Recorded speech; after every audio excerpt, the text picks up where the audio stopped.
O romance é um universo, um mundo próprio, muito diferente da escrita de gêneros de curta duração, como o conto e a crônica. O romance exige habilidades específicas, pouco abordadas nas oficinas de escrita.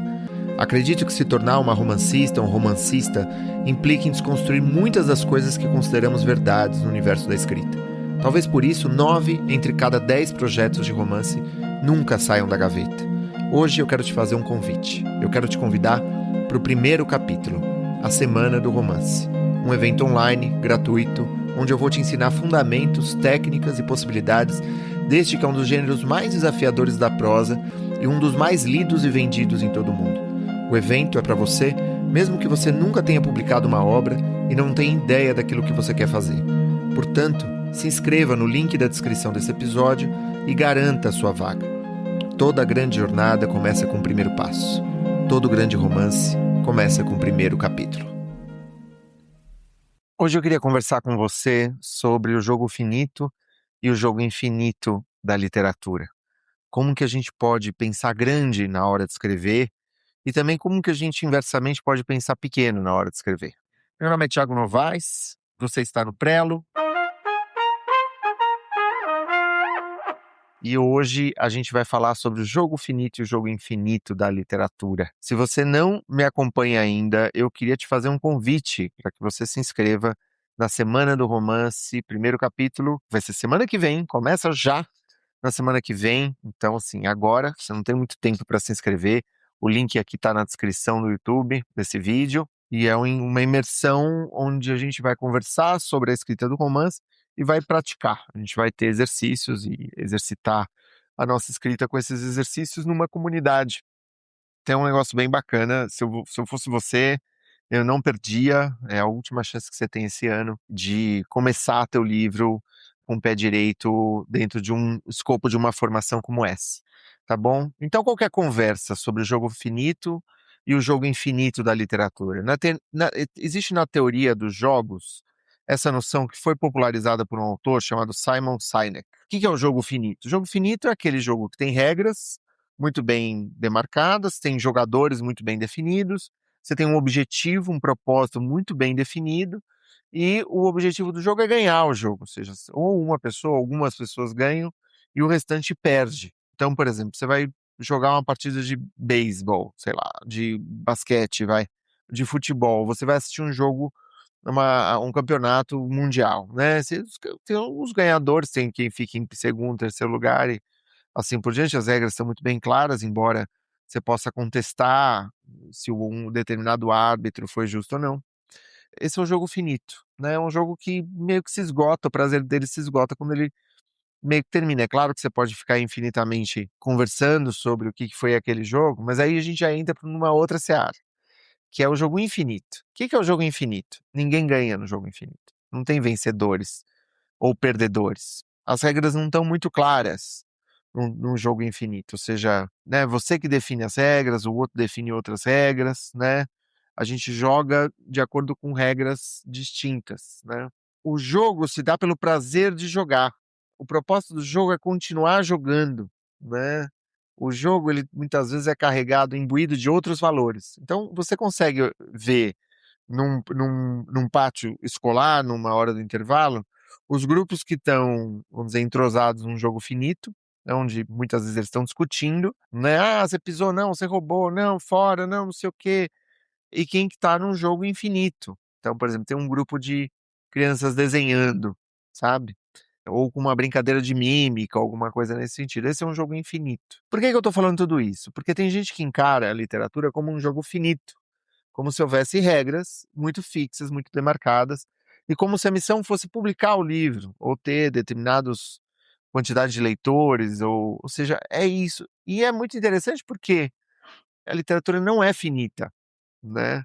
Embora algumas pessoas encarem como tal. Quando a gente começa a publicar, a escrever, se interessa por esse mundo da literatura e tal, muitas vezes a gente está imbuído de um senso de cooperação, de prazer, de encantamento, de fantasia, de idealização. A gente sonha demais com as coisas, é super bonito, a gente está apaixonado pelas palavras. Apaixonado é a palavra mesmo, porque A coisa se identifica mesmo com essa criatura que, sabe, que está enamorada de algo, de uma ideia, de um futuro, de uma ideia de si mesmo, de si mesmo, né, e é uma coisa muito bonita, porque isso te leva a trocar com os outros. Então, quem começa a escrever, muitas vezes participa das oficinas, participa de lançamentos de livros, de clubes de leitura e assim por diante. Aí o que acontece? Lá pelas tantas, e eu já vi isso acontecer comigo, com outros, a coisa fica séria. Por quê? Porque, sei lá, alguém te resenha na Folha de São Paulo, alguém te resenha na internet, uma videoblogger, uma booktuber faz algum, sabe, te entrevista, ou seja, algo acontece, você é finalista de um prêmio e você leva a sério. E a partir de determinado momento, não se trata mais, esse que é um jogo infinito da literatura, não é? Do prazer de ler, de fazer parte dessa comunidade que se estende entre passado, presente e futuro, começa a virar essa ideia de que eu falo mais do que eu escuto. As pessoas querem me ouvir. E começam a virar esse jogo muito próprio de um ego mesmo, que precisa se afirmar, que precisa ser melhor, que está concorrendo com outros autores, né, em nome de lugares numa editora, uma negociação editorial, num prêmio literário, numa bolsa de criação e assim por diante. A partir desse momento, você começa a estreitar a tua visão, sabe? Você começa a enxergar assim fechadinho. Eu vou trazer outros exemplos. Por exemplo, fui convidado para uma palestra, eu já devo ter falado isso para você, não sei há quanto tempo você me segue. Eu vou falar sobre meu próximo livro num festival literário em Dublin, na Irlanda, agora em agosto de 2026. Fui convidado, outros autores convidados e tal, tô super feliz, vou representar o meu país lá, assim, embora, na verdade, eu não represente nada, vou representar a mim mesmo, né? A minha obra, vou falar sobre a minha obra, é um prazer imenso. Mas, embora isso exija uma preparação, né, claro que exige uma preparação, estou falando em outra língua, estou me apresentando em outro idioma, não é minha língua materna, embora eu reconheça e conheça essa língua. Se o meu foco for a essa palestra, como era na escola, não, qual que é o foco? Ah, é passar na prova, é passar do bimestre, é tirar determinada nota, né? Você perde a perspectiva. Ou como, por exemplo, imagina que você seja um concursado que você vai prestar para, sei lá, diplomacia, tá? E a diplomacia tem várias leituras obrigatórias, né, assim, recomendadas e tal. Então, é Milton Santos, Boris Fausto, Relações Internacionais, Microeconomia, Macroeconomia. Assim, a diplomacia é o concurso mais complexo e interessante que existe. E eu acho que é dessa forma porque alguém idealizou lá atrás que estudar para diplomacia significa se tornar diplomata, né? Então, para isso que vocês estuda história, geografia, para melhor representar o seu país nas delegações, né, internacionais, enfim. Ou seja, esse é o jogo infinito. O jogo infinito é conhecer sobre o mundo, né, ser movido por essa busca pela beleza, pela curiosidade, por um pertencimento, por fazer parte, enfim. Assim, essa é uma maneira interessante de estudar para a prova ou de me preparar para essa palestra em Dublin para falar sobre o meu próximo livro. Essa fala sobre o meu próximo livro, a melhor maneira de me preparar para ela, de uma forma geral, é continuar imbuído das coisas que me levaram a escrever esse livro. É continuar curioso, é continuar lendo, estudando. Ah, Thiago, mas você acabou o livro. E daí? Eu continuo interessado pelo tema que me motivou a escrevê-lo, né? Eu ainda sou levado por um senso de insuficiência, né? Por essa consciência de que a gente não chega nunca. Isso me faz continuar a escrever todos os dias de manhã. Não é porque eu terminei a primeira versão desse projeto que eu vou parar. Eu vou continuar escrevendo, porque eu quero me tornar melhor a cada dia. Um autor, uma autora melhor. A gente quer e é para isso que a gente faz. Então, a pergunta que eu faço, e se, né, a gente continuar dentro desse senso do jogo infinito na literatura, mesmo depois de começar a levar isso efetivamente a sério, começar a ganhar os prêmios e ser finalista e etc e tal, sabe? Continuar sendo colaborador, colaborativo, continuar multiplicando essa visão, sabe? Dando livros, falando sobre livros, né? Isso que eu acho que grandes autoras fizeram, né? Quando você vai ver uma Bell Hooks, por exemplo, é isso que ela fazia, né? Não é que, eu preciso fazer um projeto sobre tal assunto. Não, aquilo era a vida dela e ela punha isso nos livros, a matéria das quais ela escrevia. Virginia Woolf, mesma coisa, muito interessante, porque ela tinha todo um esforço, ela sabia que a prosa dela era uma prosa complexa, então ela precisava formar os seus leitores. Né, eu já falei sobre isso em algum lugar. E para isso ela fazia crítica literária também, ela publicava nos jornais, ela escrevia crônicas, ela era uma crítica social também, porque ela via a própria literatura como um todo, né, como uma grande missão. Missão, sei lá se é essa a palavra, mas como um propósito, um sentido muito grande, que você costura, né. Então, é esse o convite que eu te faço, que a gente continue colaborando, que a literatura não seja, assim, um jogo finito. As regras, elas são abertas, né, olha que interessante, olha que criativo que é isso, tá bom? A gente segue conversando. Um grande abraço e até mais. Fabuladores, confabuladores, digníssimos beletristas, sejam bem-vindas, sejam bem-vindos a mais um encontro. Hoje a gente vai falar. Eu tenho uma boa notícia para dar, é uma notícia muito legal, estou muito contente, mas o objetivo da nossa conversa é o seguinte, antes de eu contar a notícia. O que acontece quando a gente está no final de um livro? Ah, Thiago, mas eu nem comecei. Pois é muito importante que você, que nem começou, saiba como que essa aventura termina. Por que a gente precisa tentar na hora de concluir uma obra, de terminar uma obra? Porque a gente vai antecipando um pouco isso. E essa antecipação, ela vai provocando reações. E a gente vai falar sobre essas reações e o que acontece quando a gente termina um livro. O que a gente deve fazer, como que a gente deve proceder. Eu vou falar sobre a minha experiência, sobre o que eu acho que funciona para mim e sobre o que eu vou fazer no meu próximo livro. Então, seja muito bem-vinda, seja muito bem-vindo. Bom, qual que é a boa notícia primeiro? Olha isso aqui, ó, que legal, ó. Isso aqui é meu livro. Esse é meu 9º livro. Ainda não é livro, ele é um original, concluído, impresso. Ele tem por volta de 150 páginas. A história desse livro é a seguinte: eu comecei um projeto em 2023, no final de 2023.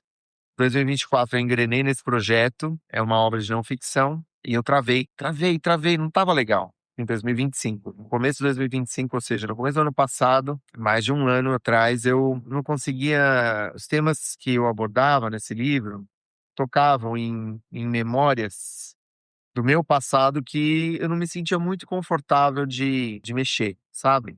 E justamente por conta disso eu precisava mexer nesses temas, mas estava difícil, estava duro, estava truncado, estava complicado, né. Eu não consigo ficar sem escrever, então eu comecei um outro projeto, eu toquei esse projeto aí por quase um ano, mas assim, tinha escrito, sei lá, meio que 50% desse outro projeto. Um outro projeto de não ficção, que eu falava: "Não, esse aqui é mais gostoso, esse aqui é mais prazeroso, eu vou tocar nesse". E de fato, assim, foi muito prazeroso escrevê-lo. E aí, no começo desse ano, eu tive a loucura de começar um terceiro projeto. Aí eu tinha uma terceira ideia. E eu escrevi, publiquei nas redes sociais, né? Porque eu acredito nessa ideia de que se você publica alguma coisa, você tem mais chance de tornar aquilo real, de concretizar aquilo que você está divulgando para as pessoas, né? Então, de alguma maneira, esse compromisso social te empurra. E o que eu falei lá atrás, acho que era fevereiro para março, eu falei: olha, começando um projeto agora em março, ele vai me tomar março, abril, maio. Vamos dizer, tem um junho de buffer e no final do semestre eu tenho concluído o primeiro original. E aí no que eu comecei esse suposto terceiro projeto, você vê que eu estava meio perdido, porque se você começa um, começa outro, é porque você está um pouco perdido. Mas aí o que aconteceu? Eu me achei pela escrita.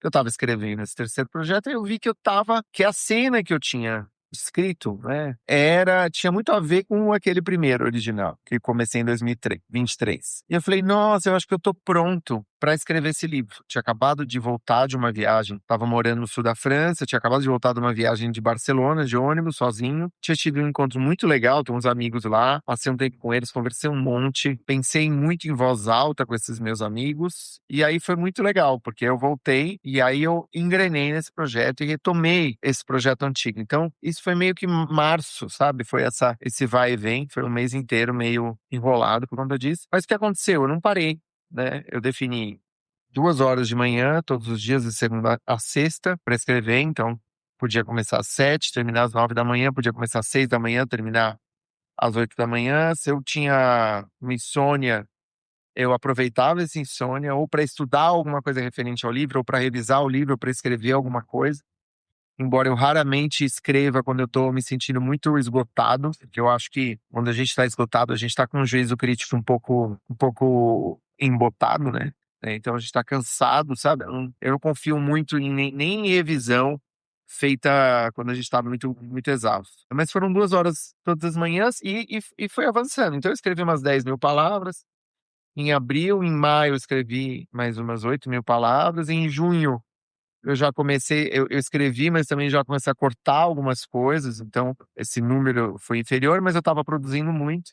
E eu terminei o primeiro original, a primeira versão desse original, e no dia 1º de julho, né? Até anunciei nas redes sociais e tal, fiquei super feliz. E bom, eu tenho esse livro e concluí esse livro e eu resolvi conversar com vocês um pouco sobre, e agora, né? O que que você faz quando você termina a primeira versão de um projeto? Porque não é tão simples assim quanto você pode imaginar, sabe? Porque a primeira versão de um projeto, eu acho que essa é a primeira discussão que eu quero ter com vocês, com você, tá me ouvindo? 90% das pessoas que chegam pra gente no canal, às vezes chegam assim, 90% das pessoas que chegam dizendo que tem um livro pronto, não tá com o livro necessariamente pronto, sabe?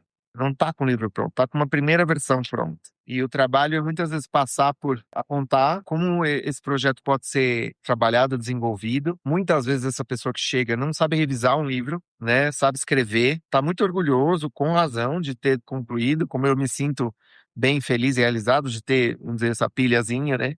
Para chamar de minha, mas não tem um livro pronto. Esse livro aqui que eu concluí no 1º de julho não está pronto. É a primeira versão. Então, eu acho que o primeiro equívoco que talvez a gente precise debelar seja uma confusão entre primeira versão e última versão. A primeira versão ou versão para editora. Não importa quão cansado você esteja de ter escrito seu livro, que imagino que você pode estar exausto, a aventura ainda não terminou. E eu acho que uma das primeiras reações que a gente tem nessas horas, e eu tive, eu acho que é muito natural, que a gente tem é uma certa ansiedade, sabe?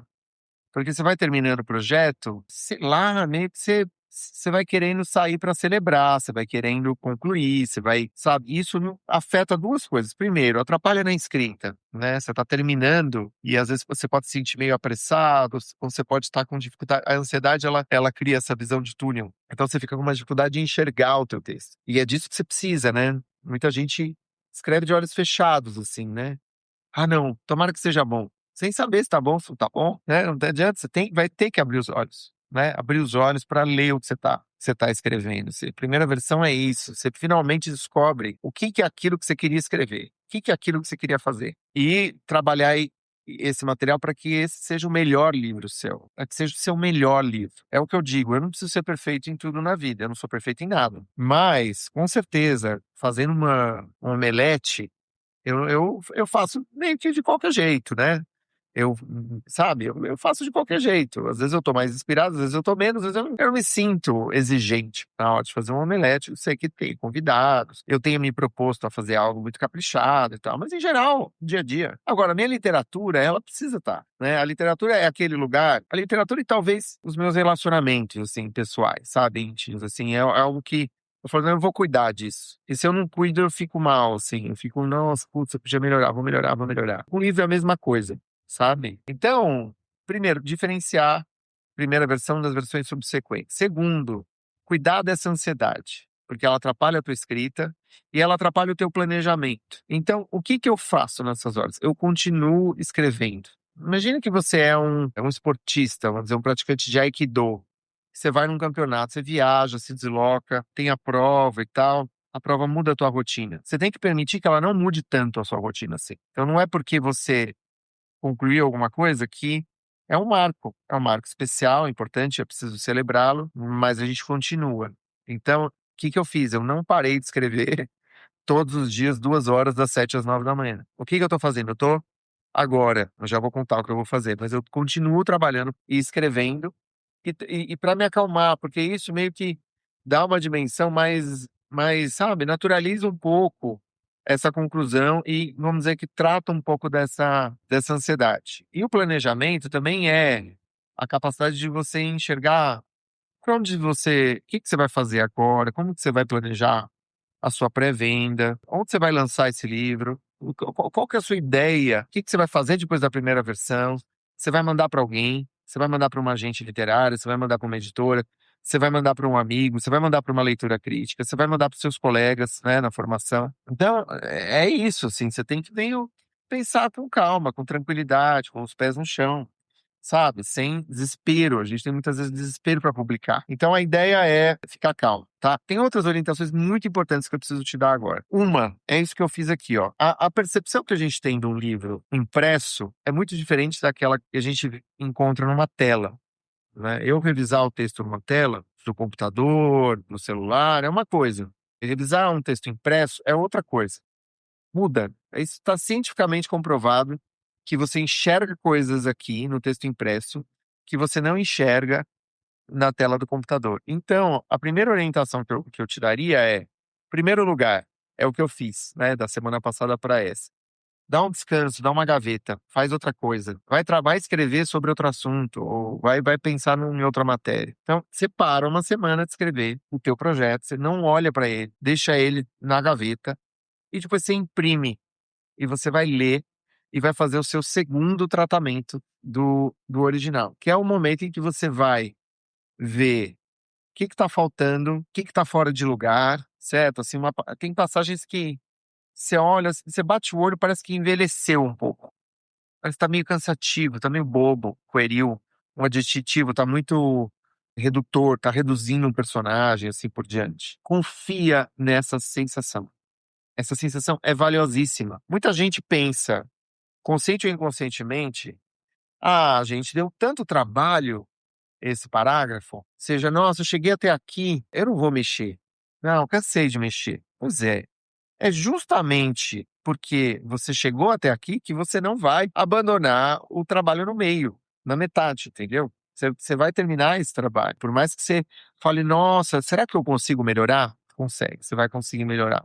E esse é o nosso objetivo aqui. É o trabalho da revisão, é o trabalho da depuração, que é ver o que está faltando, ou seja, que partes que são saltos na prosa, ver o que não está claro, ver um adjetivo um pouco impreciso, mal colocado, sabe? Ver uma frase que tá boba, banal, lê ela em voz alta, né? Sente que passagens que estão fluindo na sua leitura e outras que estão meio truncadas. Veja em que momento que você se cansa na hora que você está lendo o seu próprio original. Todos esses são indícios de momentos que você pode trabalhar no teu livro, tá bom? E mais uma vez, imprime. Não jogue o seu livro na IA.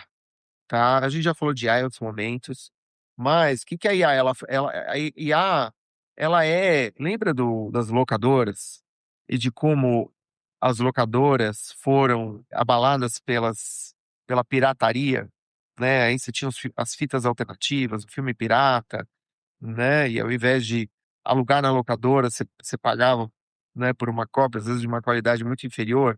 Pois é, o que a IA faz com o teu livro é pura e simples pirataria.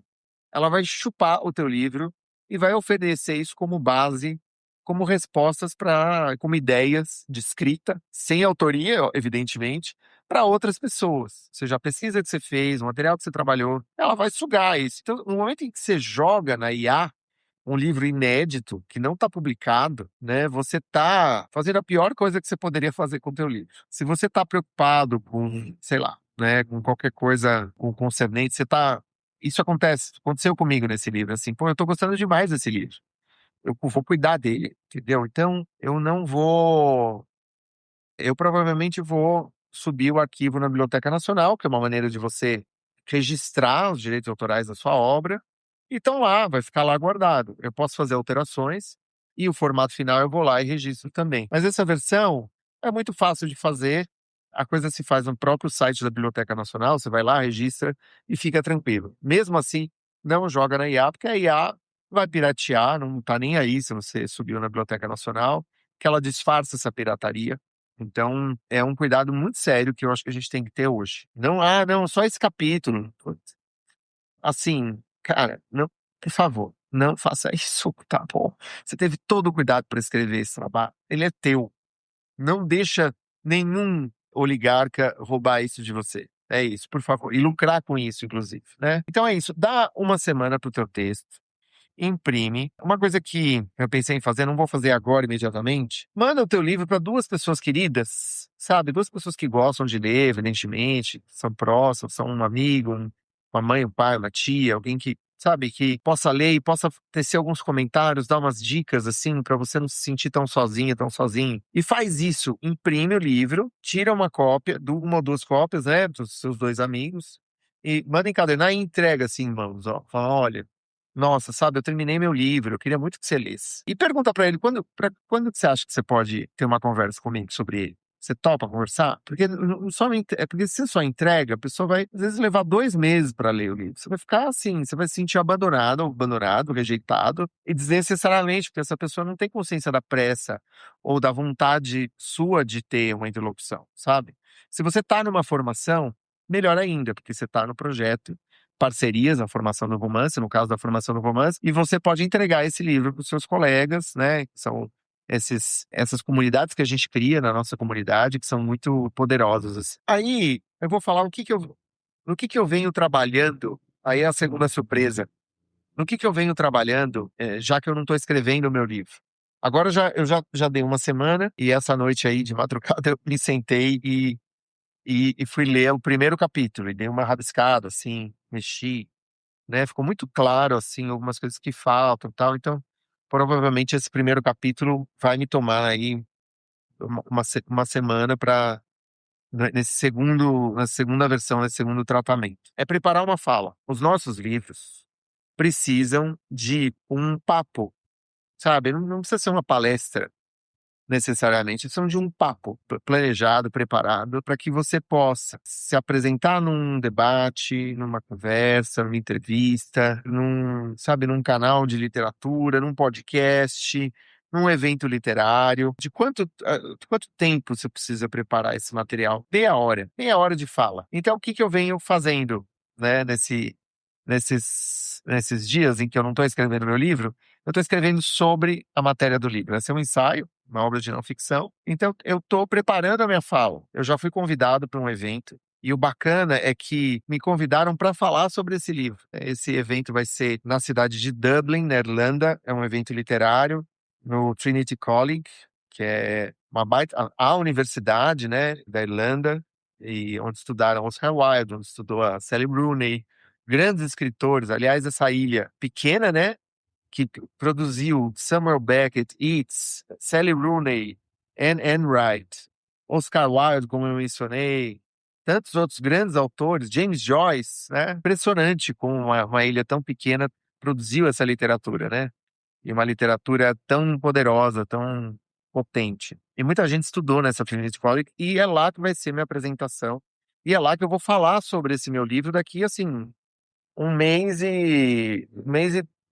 é uma semana. Então, o que eu fiz? Eu estou fazendo a apresentação em inglês, estou desenferrujando em inglês, estou fazendo aulas 2 vezes por semana com uma professora ótima, uma garota de Birmingham, mora no sul da Itália, né? Tem pais não, os familiares são da Jamaica e os ancestrais da Nigéria, e é uma pessoa assim com uma escuta fantástica. Então é muito interessante reformular certas ideias do livro, né, e treinar isso várias vezes numa língua desafiadora. Mas você pode fazer em português, você deve fazer em português. Eu estou falando do meu caso específico, mas fazer em português, isso é muito interessante, porque é uma maneira de você falar, nossa, que perguntas que podem aparecer. Aí você meio que começa a ampliar um pouco esse escopo do projeto, e isso vai te ajudar no segundo tratamento da obra, né, que é a segunda versão do seu livro. Bom, essas são algumas orientações que eu gostaria de te dar. É claro que falta alguma discussão. Falta discussão, por exemplo, de como revisar, de fato, um livro. Como que você faz para saber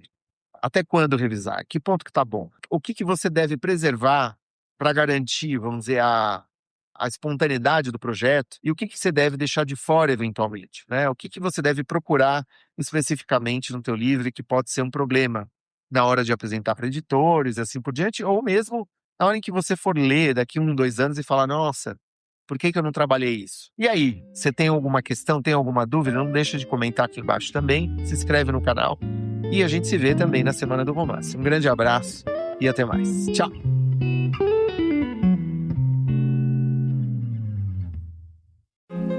O romance é um universo, um mundo próprio, muito diferente da escrita de gêneros de curta duração, como o conto e a crônica. O romance exige habilidades específicas, pouco abordadas nas oficinas de escrita.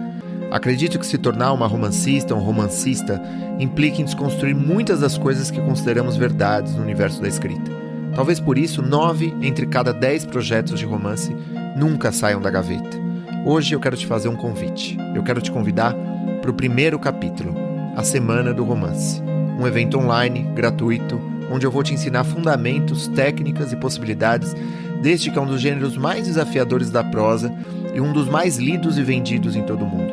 O evento é para você, mesmo que você nunca tenha publicado uma obra e não tenha ideia daquilo que você quer fazer. Portanto, se inscreva no link da descrição desse episódio e garanta a sua vaga. Toda grande jornada começa com o primeiro passo. Todo grande romance começa com o primeiro capítulo.